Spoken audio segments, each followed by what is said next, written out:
Bismillahirrahmanirrahim. Endi hozir boshlamoqchi bo'lgan darsimiz Durus al-lughatil arabiyya li ghayrin natiqina biha al-kitab al-thalith, ya'ni arab til darsligi 3-qism. 31-darsi. Endi bugungi darsimizda biz so'zlamoqchi bo'lgan nuqta istisno. Endi bu istisno degan nima degan vaqtimizda istisno deganimiz istisno vositasidan foydalanib, ya'ni arab tilida istisno vositasidan illa deb bir istisno vositasi bor. Shu istisno vositasidan foydalanib, shu istisno vositasining keynidagi narsani oldidagi narsaning hukmidan, mazmunidan qanday qilib o'tish, chiqarib o'tish. Masalan, biz bütün o'quvchilar keldi desak, shu istisno vositani shuni keyindan akilib, shu istisno vositasining keyini bir ismni qo'ysak, shu ismdagi ma'no oldidagi o'quvchilar keldi degan ma'nodan ajratilib chiqiladi. Masalan, buniga bir misol kelsak, najahatullahu illa hamidan. O'quvchilarning hammasi imtihonni o'tdi, Hamiddan boshqa do'qmish o'rinda. Endi shu illa istisno vositasi kelish orqali boshqa o'quvchilarning hammaga imtihondan o'tish degan hukmni isbotladik. Isbotlagan bu hukmning ichidan Hamidni qanday qilib oldik, chiqarib oldik. Mana bu istisno. Ya'ni bir jumlada shu illadan foydalanib, endi illa eng ko'p ishlatilgan o'quvchiga shuni tilga olamiz. Ammo illadan boshqami harfi istisnolar bor. Illadan foydalanib illaning oldidagi jumlaning hukmidan illaning keyindagi bo'lakni chiqarib olgan bo'lsak, ya'ni illaning oldidagi mandaq bo'ldi bo'lsa, illaning keyindagi bo'lmadi bo'ladi. Illaning oldidagi bo'lmadi bo'lsa, illaning keyindagi bo'ldi bo'ladi. Illaning oldidagi igiz bo'lsa, illaning keyindagi paka bo'ladi. Mana shunga o'xshash illa o'zining oldidagi jumlaning mazmunidan keyindagi bilakni qanday qiladi, chiqarib oladi. Mana bunda chiqarilish ahvollari nima bo'ladi? Istisno bo'ladi. Endi biz yuqorida bir jumla tuzdik-ku, najahatullahu illa hamidan degan jumlani tuzdik. Endi bu jumladagi asosli istisno munosabatli taraflar nima desa, illaning oldi keyini. Ya'ni at-tullab illa hamidan. Bu üç söz istisnoga munosabatli so'zlar bo'ladi. Endi bu üç so'zga bilakka ayırıp durup isim koysak, qanday isim koymayız dese, illani adatul istisna, yani istisna vasıtası, istisna harfi deb düşünümüz. Hamidanni mustasna deb düşünümüz, yani çıkırıp verilguchi deb.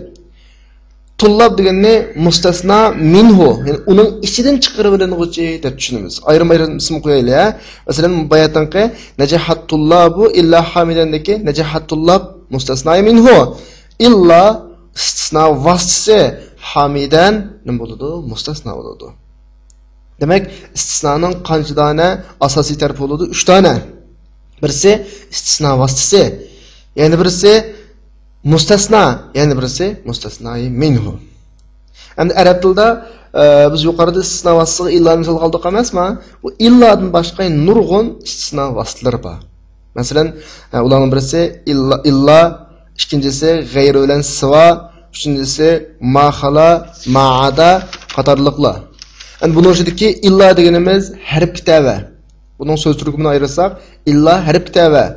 G'ayra siva deganlar ikkisi ism kitaba.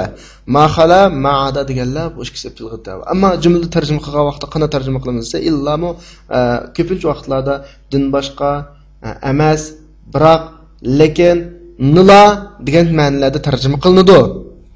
G'ayrulan sivashkisi emas, din boshqa deb ham tarjima qilinadi. Ammo xala ma'da degani bu qilib qoldi, bu ayrilib qoldi, buningdan boshqa, buningdan boshqasi bu ishdan saqlanib qoldi degandek ma'nolarni ifodalab, ilgari hukmdan keyingi bo'lakni ajratib chiqarib oladi. Bu istisno vositalarining turiga bo'linishi. Endi istisnoning o'zi ikkiga bo'linadi. Birisi istisnoi muttasil, yani bir istisnoi munqati. Muttasil degan uzun lug'at ma'nosi nima? Allat tushunasizlar, ya'ni ulash degan gap, ha? Ya'ni ulangan, bog'langan degan gap. Munqati degancha uzilgan, ayrilgan degan ma'noda. Unda bo'lsa, o'ylab baqsaq, kalimani ishlatib baqsaq, mustasnoning ikki tarafi birisidan ulangan yoki mustasnoning ikki tarafi birisidan qanaqlangan, uzilgan deb tushunsak xato ketmaymiz. Endi Abdur qanday tarjima qildi qarab boqaylik. Muttasil deganimiz, istisnoy muttasil deganimiz mustasna shu illaning oldidagi narsining bir qismi bo'lib qolgan bo'lsa bu muttasil bo'ladi. Endi demakchi o'g'ini illadan keyin kelgan bilak illaning oldidagi jumlaning türüge tava olgan bo'lsa, ikkisi bir turdagi narsa olgan bo'lsa bu muttasil bo'ladi. Masalan, iboyatni olganqa najahatullohu illa hamidan degan misolimizni tahlil qilib baqsaq, illadan keyingi hamidan o'zi mustasna. Am illaning oldidagi tullabning bir turi. Chunki hamidni o'quvchi ham adam bir turdagi narsa. Ana olgandan keyin ma istisno qanday istisno bo'ladi? Istisnoy muttasil bo'ladi. Munqati o'g'ini illadan keyingi mustasna, illaning oldidagi mustasnoy minhu bilan bir tur olmaydi. Yani ayrim ikkisi ikki narsa bo'ladi. Masalan, likulli da'in dawa'un illa al-maut. Har qanday kasalga dori bo'ladi. Nimadan boshqa? O'limdan boshqa desak, mushurundagi illadan keyingi o'lim kasalning bir turi emas. İkisi ayrim bir narsa. Mana bu istisnoy munqati bo'ladi. Buni tushungan bo'lsak, endi shuningdek yuqoridagi istisno muttasil munqati ikkiga bo'lingandek, ya'ni istisno tam mufarrag deb ikkiga bo'linadi. Tam deganning o'zining ma'nosi nima? To'liq degan gap. Mufarrag degancha bo'sh beka qilingan degan gap. To'liq deganda nima chiqib turadi? Istisnoning asosiy taraflari qancha bo'ldi? 3. Mustasno minhu illa istisno undan keyin nima? Mustasno. 3 tarafı to'liq degan gap. Mufarragning 3 tarafning ma'lum birisi yo'q dedi. Unda Abdurrahmonga qarab boqaylik, tam bo'g'ini mustasnoy minhu tilga ilingan, mustasnoy minhu bo'g'ini tam bo'ladi. Masalan, hafizul Qur'on illa suratul Baqara desa, mushurunda suratul Baqara mustasna, illa harf istisna, al-Qur'on mustasnoy minhu. Mufarrag deganimiz buningda mustasnoy minhu tilga ilinmagani, mustasnoy minhu yo'qlab qolgan bo'lsa, u mufarrag bo'ladi. Ma jaa illa hamidun o'xshash, ya'ni hamid mustasna illa harf istisna, ammo uning oldida mustasna minhu yo'q. Buni tushungan bo'lsak, shuningga o'xshash istisna ham mujab, g'ayri mujab deb ishga kirib turadi. Mujab deganimiz bizlar o'zimizning tili bo'yicha tushungan vaqtimizda musbat kalam degan gap. Ya'ni bulishliq kalam degan gap. G'ayri mujab deganimiz musbat bo'lmagan bulishliq bo'lmagan bulishsiz kalam degan gap. Buni qanday tushuntirdi desa, mujab deganimiz nafi, nahi, istifhomlardan xoli bo'lgan jumla mujab bo'ladi. G'ayri mujabchi desa, nafi, nahi, istifhomlarni o'z ichiga olgan jumla nima bo'ladi? G'ayri mujab bo'ladi. Endi yuqoridagilarning hammasi istisno va istisnoga munosabatlik atalg'ular. Endi muhim ekanliq-a? Uni tushundik-ku burungi atalg'ularni. Masalan, istisno degan nima? Uning asosiy ruknisi qaysi? Harf istisnolar qaysi? Istisno nechiga bo'lingan turlarni ham tushundik-ku. Endi mustasno jumlada qanday o'qiladi? Zavar o'qilamdi, pash o'qilamdi, zir o'qilamdi desa, mustasnoning i'robi tuvandagidek cho'ng 3 turga bo'linadi. Tuvandagidek cho'ng 3 turga. Birinchisi mustasnoy muttasildagi mustasnoning hukmi. Ya'ni istisnoy muttasillik. Biz bayat istisnoy muttasil ikkiga bo'lganchidan bu sherdagi muttasil bo'lsa nazaringlar. Istisnoy muttasildagi mustasnoning hukmi birinchisi zo'r o'qish vojib. İkincisi qaranglar. İkincisi zo'r o'qilsaqmi bo'ladi, oldidagi mustasnoy minhuga agish o'qilsa bo'ladi. Agish o'qilsa degani mustasnoy minhu pash o'qilsa pash, zir o'qilsa zir, zvar o'qilsa zvar. Üçüncüsü uning i'robi omilning taqozosi bo'yicha bo'ladi degani jumladagi omil uni pash o'qilishini taqozo qilsa pash, zvar o'qilishini taqozo qilsa zvar, zir o'qilishini taqozo qilsa. Ana bu omilning taqozosi bo'yicha degani agar illani shunda avazsak normal jumlaga aylansa, normal jumla vaqtida jumlada bu fa'il bo'lib qolsa pash qildi, maf'ul bo'lib qolsa zar qildi, majrur bo'lib qolsa zir qildi-ku. Shu taqozo bo'yicha o'qiladi. Demak 3 xil o'qildi ekan. Asosiy jihatdan birisi keskin zvar o'qiladi ekan. Ikkinchisi zavar o'qilsa bo'ladi ekan, agish o'qilsa bo'ladi ekan. Uchinchisi omilning taqozosi bo'yicha o'qildi ekan. Unda bo'lsa qanday vaqtda zvar o'qish vojib desa, birinchisi zvar o'qish vojib bo'ldi o'rinning. Birinchisi istisno tam mujab bo'lsa. Tam deganimiz mustasnoy minhu ba bo'lgan istisno bo'lsa, mujab deganimiz musbat, ya'ni buningda nafi, nahi, istifhom bo'lmagan istisno bo'lib qolsa, keskin zor o'qilish vojib bo'ladi. Masalan, hadratulloh illa hamidan desa qarab baqsaq bu mustasnoy mujab. Andikin tam, chunki bunda mustasno nim ba, mustasno minhu ba bo'ladi. Ben ikincisi zo'riqish ham agishib kelish durust degan. Zo'riqish deganimiz butunlay zo'riqsak bo'ldi, oldi keniga qaramasdan. Yoki agishib o'qilsa-mu bo'ladi degani mustasno minhu pash o'qilsa pash, zo'r o'qilsa zo'r bo'ldi. U qanday vaqt shunday qiladi desa, mustasno tam g'ayri mujab bo'lsa. Tam degani to'liq mustasno minhu ba. Ama g'ayri mujab degani bunda nafi, nahi, istifhom qatorliq bo'laklar bo'lib qolgan bo'lsa, turli bo'lib qolgan bo'lsa, bu g'ayri mujab bo'ladi. Masalan, ma hadarat tullab illa hamidan. Al-mishada qarab baqida ko'rsak oldida ma bor ekan, unda o'g'andagi g'ayri mujab. At-tullab mustasna minhu ham bor ekan, bu tam g'ayri mujab bo'lsa, qanday qilibdi? Mustasna sivir qilsin bo'libdi. Shunga illa hamidan ham zo'r qildik. Yoki agish o'qilsin bo'ldiki, at-tullab nima qilibdi? Pash qilibdi, shuni agishib hamidun deb illa hamidun deb o'qilsa-mu bo'ladi. Uchinchisi mustasnaning i'robi omilning taqozosi bo'yicha o'qiladi degani illa yo'q holatdagi jumlada u fa'il bo'lib pash qilsa, hozirgi biz i'rob bermoqchi bo'lgan hozirgi istisnoda pash qiladi. Agar shu vaqtdagi omil uni zo'r qilishni taqozo qilsa, hozirgi jumlada uni zo'r qiladi. Masalan, buni jumla orqali tushunaylik. Ma jaa illa hamidun. Mushurunda bu qanday jumlada mushtaqa qiladi desa, istisno muparraq, tam emas. Muparraq degan mustasno minhu yo'q jumla, moq istisno. Mustasno minhu yo'q bo'lgan muparraq istisno bo'lib qolsa, g'ayri mujab bo'lib qolsa, hozirgi masalan buning misoli ma jaa illa hamidun. Qarab baqida ko'rsak, illani oldida mustasno minhu yo'q. Undan keyin ma nima nabi o'g'achqa bu mujab bo'ldi. Demak, muparraq ham g'ayri mujab bo'ldi, shundaymi? Mustasnoi muparraq ham g'ayri mujab. Mashta bo'lgan jumlada hamidun omilning taqozosi bo'yichaki, omilning taqozosi bo'yicha deganimiz illani o'tib qo'yib baqsa, qanday o'qilsa illa vaqtimi shunday o'qil. Masalan, illani o'tib baqaylik, ma jaa illa hamidun, ma jaa hamid. Vaqtda hamid ja'aning nimasi bo'ladi? Fa'il bo'ladi. Demak, omilning taqozosi buni pash o'qilishni taqozo qilgandan keyin bu yerda pash o'qib, ma jaa illa hamidun bo'ldi. Va ma sa'altu illa hamidan. Agar illani olsak, sa'altuning maf'uli hamid zo'r qilib, shunga yerdimi? Zo'r qildi. Va ma tasaltu illa bi hamidin. Illa navasak va ma tasaltu bi hamidin deb keladi. Bu yerda illa bu vaqtda omilning taqozosi bo'yicha nima o'qildi? Zo'r o'qildi. Yuqoridagidek.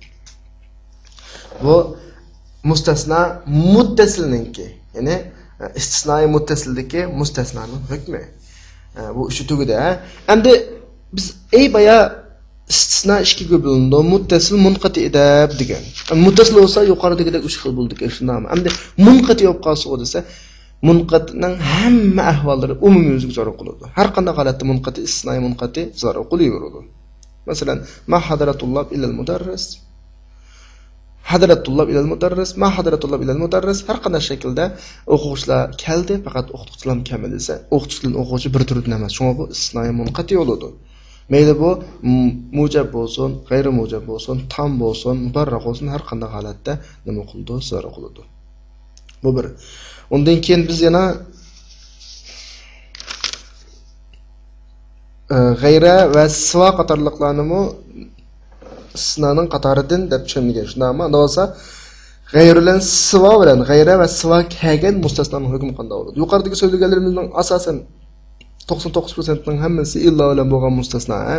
Endi hozirgi g'ayra va siva bilan mustasno bo'lib qolsa bunda qanday bo'ladi desa, buning hukmi sir o'qiladi tamoman. G'ayridan keyin kelgan har qanday bir narsa g'ayrining muzofilli deb turib sir o'qilaveradi bo'ladi. Ammo g'ayrining o'zichi g'ayra o'qilamdi, g'ayru o'qilamdi, g'ayri o'qilamdi desa, g'ayrining o'ziga illa bilan kelgan mustasnoga qanday yarab bergan bo'lsak, shunday yarab bersak bo'ladi. Masalan, illa bilan bo'lgan mustasno muttasil bo'lib, tam bo'lib, mujab bo'lsa zo'r qiladi.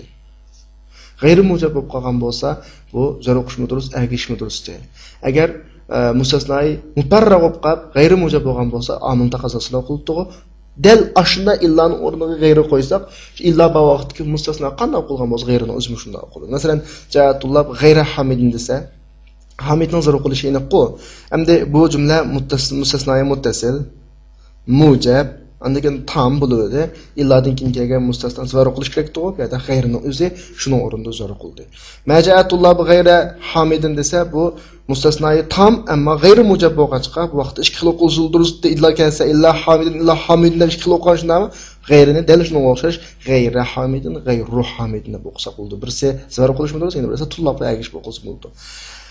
Maja'a g'ayru hamidin desa, istisno muparraq bo'lib, g'ayri mujab bo'lib qolsa, uning bo'ldi amilning taqozosida o'qiladi.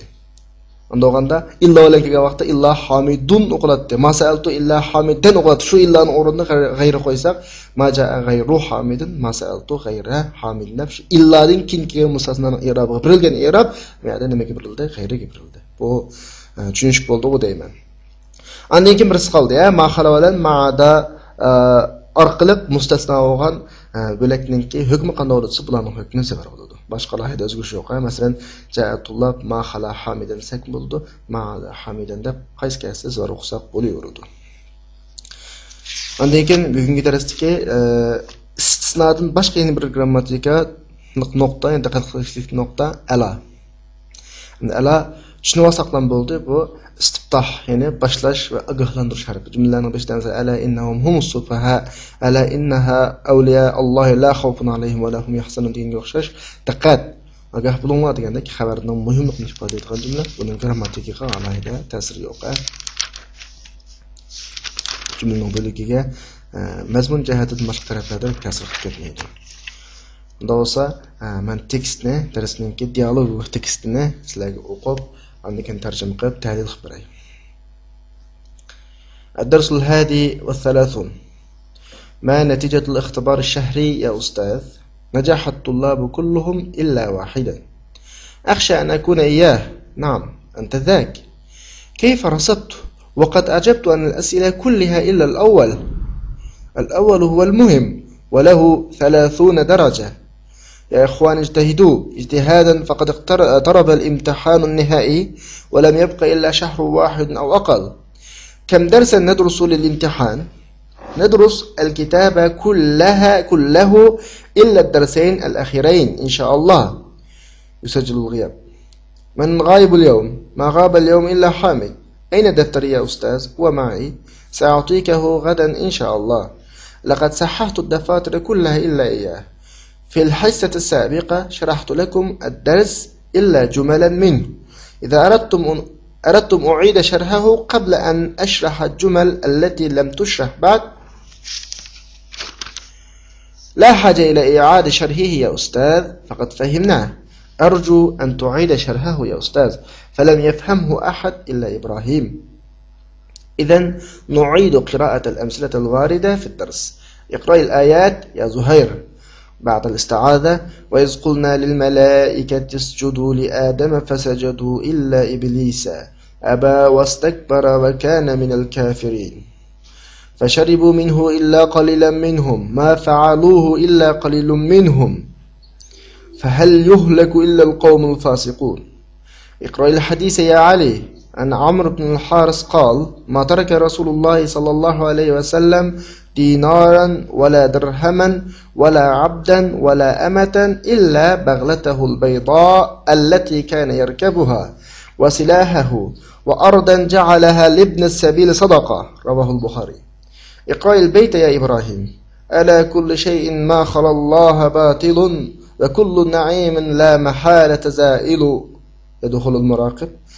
ينصرف جميع الطلاب الآن ما عدا الطلاب الأوروبيين، فلهم اجتماع مع المدير.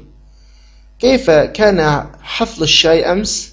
أنا لم أتمكن من الحضور، كان ممتعا، قد حضر الطلاب كلهم إلا المدرسين. ترجمة قلمزة تحليل قلش لمرجع ترجمة قلمزة استقال. ما نتيجة الاختبار الشهري يا أستاذ؟ أيلق امتحان نتيجة نبولد أستاذ؟ نجح الطلاب كلهم إلا واحدا. O'quvchilarning hammasi o'tdi. Birdan boshqasi. O'quvchilarning hammasi, ya'ni birdan boshqa hammasi o'tdi. Mushurundiki illa wahidan mustasna. Bu mustasna istisnoning qaysi turiga kiradi? Birinchidan istisno muttasilga kiradi. Bu bir. Ikkinchidan istisno tamga kiradi. Chunki at-tullab degan nima mustasno minhu ba. Uchinchidan mujabga kiradi. Chunki nafi nahi istifham yo'q. Shunda o'qachqa wahidan kaskin nima o'qiladi? Zo'r o'qiladi. أخشى أن أكون إياه. من شنو من بوب قلش من أنسريمن. نعم أنت ذاك شندق سن أو. كيف رصدت وقد أجبت عن الأسئلة كلها إلى الأول. قندق من ما أنت يتم قلي. بردن باشقا بارلق سؤالاتن جواب bergan tursam ya'niki birdan boshqa illal avval bu nima mustasno. Bu yuqoridagiga o'xshashlar birinchidan mustasno istisno nima muttasil, ikkinchidan tam, uchinchidan mujab shunday o'qishga safar o'qiladi. Al-awwal huwa al-muhim va lahu 30 daraja. Shu birinchisi u muhimi shu. Uningga 30 numar beriladi. Ya ikhwan ijtahidu ijtihadan faqad iqtaraba al-imtihan an-nihai. Qarindoshlar, sizlar obdan tirishinglar, chunki oxirgi imtihon yiqilishib qoldi, yoki yillik imtihon yiqilishib qoldi. Va lam yabqa illa shahrun wahid aw aqal. Faqat bir oy yoki azroq qolib qoldi. Ya'ni lam yabqa qomidi illa degani qolgani faqat deb, men illani faqat deb tarjima qilamiz. Ana mushurunda qarab boqadak bo'lsak, birisi bu istisno muttasil. Bu bir. Ikkinchisi g'ayri mujab, chunki lam bo'lg'achqa. Uchinchisi mufarrag, chunki o'tirda mustasno minhu yo'q. Mushta vaqtda qanday shaklda yarab beriladi mustasno? Omilning taqazzosi bo'yicha yarab beriladi. Lam yabqaning fa'ili shaklda shahrun tashqildi. Kam darsan nadrusul imtihan.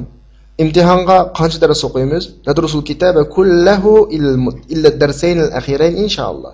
Biz oxirgi 2 darsdan boshqa kitobning hammani Alloh xolis o'qiymiz. Bu yerda boshqa deb tarjima qilindi, istisno, mustasno. Yani bu mustasnai muttasil, bu bir. İkincisi mustasnai mujab, çünkü bunun nefi nehi istifham yok. Üçüncüsü mustasnai tam, çünkü bunun da nimba mustasnai minhu ba. Şunlaşqa illa derseyn al-akhirayn deki ahirdeki derseyn al-akhirayn zor o'qilyotdi. Yo'qlarni tizimlayotdi. Men g'aybul yawm. Bugun kim yo'q? Ma g'abal yawma illa Hamid. Bugun faqat Hamidlam yo'q. Asli mag'aba yo'q emas degan gap. Mag'aba yo'qolmadi, yo'q emas degan. Illa Hamid degani faqat Hamidlam yo'q. Ammo u Hamidning pesh qilishi chunki mag'aba birisi mustasnoi g'ayri mujab, chunki oldida ma'va. Undan keyin mustasnoi minhu yo'q, shunga bu mustasnoi muparrag bo'ladi. Bunda bo'lgandan keyin Hamid oldidagi omilning taqozosi bo'yicha o'qiladi. Ayna daftari ya ustoz? Ustoz, daftarim qayerda? Huwa ma'i sa'atikahu ghadan inshaalloh. U menda.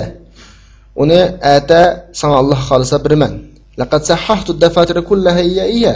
Men barliq daftarlarni, uningdan boshqa barliq daftarlarni to'g'rilagan. Amerika illa iyahtiki iya o'xshashlar mustasno buludu, ha. Endi bu jumladagi illa iya mansubini zo'r qil deb qaraldi. Nimishqa? Chunki bu jumla istisnoi muttasil, undan keyin mujab, chunki nafi nahi istifham yo'q. Undan keyin tam, chunki dafatira deb mustasno minhu so'zlangan. Shunga iya zo'r qil deb qaraldi. Fil haysati as-sabiqa sharahtu lakum ad-darsa illa jumala minhu. Oldingi soatda sizlarga shu darsdagi bir qancha jumladan boshqa darsni izohlab bergan edim. Marundaki illa jumala minhu mustasna. Bu zo'r qildi. Nimishqa? Chunki bu jumla mustasna muttasil, undan keyin mujab, undan keyin tam bo'lg'achqa zo'r qiladi, ha. Idza aradtum u'ida sharhahu qabla an ashraha al-jumal allati lam tushrah ba'd. Idza aradtum u'idu sharhahu. Agar sizlar xohlasanglar, men bu darsni uningdagi texi izohlanmagan jumlalarni izohlashdan ilgari qayta izohlayman. U u'ida sharhahu qayta izohlayman. Qabla an ashraha izohlashdan ilgari nimani? Jumlalarni, qanday jumlalarni texicha izohlanmagan jumlalarni izohlashdan ilgari uni qayta izohlayman. La haja ila i'adati sharhihi ya ustaz. Ustoz, uni qayta izohlashning hojati yo'q. Faqat fahimnahu, uni tushundik. Arju an tu'ida sharhahu ya ustaz. Ustoz, uni qayta izohlashingizni umid qilaman. Lam yafhamhu ahadun illa Ibrohim. Uni faqat Ibrohimdan boshqa hech kishi tushunmadi. Nima lam yafhamhu ahadun illa Ibrohim deki Ibrohimu yoki Ibrohima deb ikki xil o'qisak bo'ladi. Nimishqa? Chunki bu istisnoi munqati, nima muttasil, bu bir. Ikkinchisi mustasno minhu ba'g'achqa bu tam bo'ladi. Faqat lam bilan boshlang'achqa bu g'ayri mujab bo'ldi. Odatda tam g'ayri mujab bo'lib qolsa, mustasnoni zo'r o'qisak bo'ladi, oldidagi agish o'qisin bo'ladi. Izan nu'idu qira'at al-amsilat al-warida fi ad-dars. Undaqda darsda kelgan misollarni qayta o'qib o'tamiz. Iqroil ayat ya Zuhair. Zuhair oyatni o'qi. Ba'da isti'aza a'udhu billahi o'qib bo'lgandan keyin وَإِذْ قُلْنَا لِلْمَلَائِكَةِ اسْجُدُوا لِآدَمَ فَسَجَدُوا إِلَّا إِبْلِيسَ أَبَى وَاسْتَكْبَرَ وَكَانَ مِنَ الْكَافِرِينَ. Biz o'z vaqtda malaiklarga Odamga sajda qilinglar dedik, ularning hammasi sajda qildi, faqat iblisdan boshqa. Iblis unimidi mutakabbirlik qildi, shuning bilan kofirlarning qatoridan bo'ldi. Endi mush o'rindagi illa iblisa dek iblisa mustasno. Bu jumla mustasno istisno munqati yoki muttasil deb qaralgan vaqtida mujab, chunki nafi nahi istifhom yo'q. Undan keyin tam, ya'ni mustasno minhu iniq ba sajadatu kuwa hum damir iniq ba. Bunda holatda iblis kaskin sifar qiladi.